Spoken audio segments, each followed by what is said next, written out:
สบายดีพ่อแม่พี่น้องทุกคนมาเด้อมื้อนี้มากินแกงผักให้พี่น้องแกงผักไส้ผักให้เนาะนี่ผักให้คมๆพี่น้องแกงเป็นต้นเลยพี่น้องใส่ซีนหมูแซ่บๆใส่ปลาแดกนิดนึงกับมะเขือเทศพี่น้องมาแซ่บๆนำกันเด้อกินข้าวนำกันเด้อ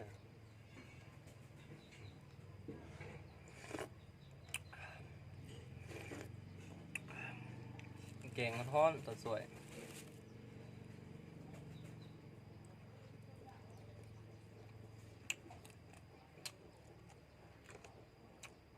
มันหมู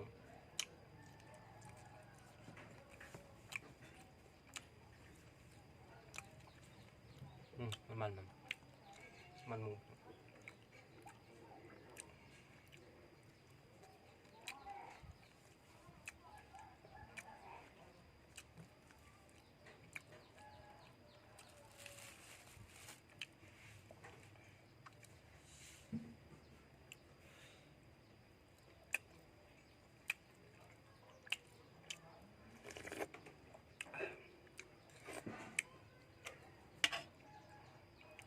นี่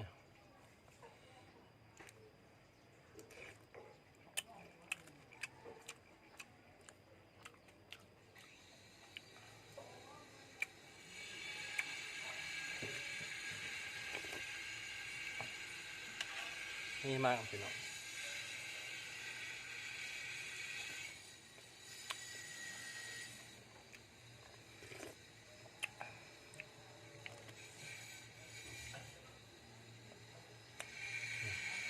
สวยพี่น้อง